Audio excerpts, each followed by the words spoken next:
Some people become private, not because they changed, because they learned. They learned who listens, who judges, who stays, who leaves. And one day, they stop explaining, they stop sharing, they stop reaching. Not from anger, not from pride, just exhaustion. Do you remember the exact moment you put the phone down and felt nothing? Not anger, not sadness, just a hollow peace. It was the moment you realized you were tired of being a ghost in your own life, explaining yourself to people who had already decided who you were. I used to be an open book, spines cracked, pages falling out. I told my best friend about the promotion I was chasing. She smiled, but her eyes said, "Must be nice." I posted the sad song lyric when my heart was breaking. My family saw it, but nobody called. So I learned a terrible math. Vulnerability minus safety equals humiliation.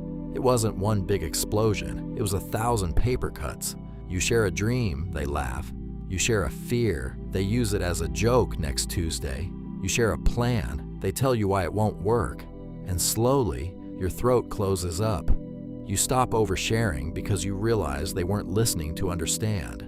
They were listening to respond, or worse, to judge.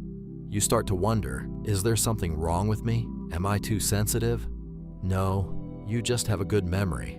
You remember how it felt to pour your heart out at 2 a.m., only to see that information weaponized at 2 p.m. So you pull back, you delete the Instagram story, you put your relationship on mute, you stop announcing your goals, and the world calls you mysterious. But really, you're just tired. Here is the painful part they don't tell you about becoming private. It gets lonely. Because when you stop performing your pain for the audience, you realize how many people were only in the audience, not in the arena with you. They text, "You've been quiet lately," and you want to scream, "I'm not quiet, I'm drowning. I just don't trust you with the life raft anymore." But instead, you type, "Just busy," and you turn your phone over. That distance you feel, that is not cruelty, that is discernment. There is a difference between hiding and protecting. You aren't building walls to keep people out.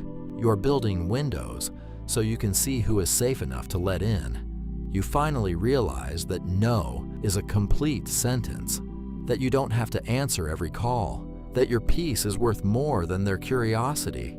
Do you want to know what happens when you stop explaining yourself? The drama that used to consume you, it evaporates because you aren't feeding it oxygen. You stop caring about who is watching. You start living for who is beside you.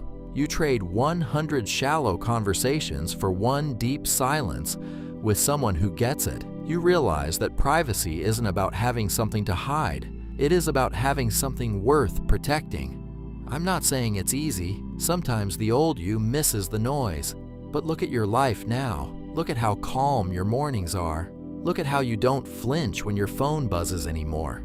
You have become a vault, not a cold, metal one, a warm one. You keep your dreams close to your chest so they can grow roots before the frost of public opinion kills them. You keep your tears for the shower and your prayers for the silence. If you are listening to this and you feel guilty for pulling away, stop. You didn't break the relationship. Their lack of safety did. You have simply evolved. Psychology says people become private after disappointment, but I say people become private after they finally value themselves. You stopped begging for breadcrumbs of understanding. Now you cook your own feast. You are not cold, you are just full of self-respect, full of lessons learned, full of love you are saving for people who actually show up. So keep your secrets, keep your peace, let them wonder about you. Because the right people won't need you to scream to hear you. They will hear your whisper, and they will sit with you in the quiet and know exactly what you mean. Your privacy is not a wall, it is a door, and you have the key.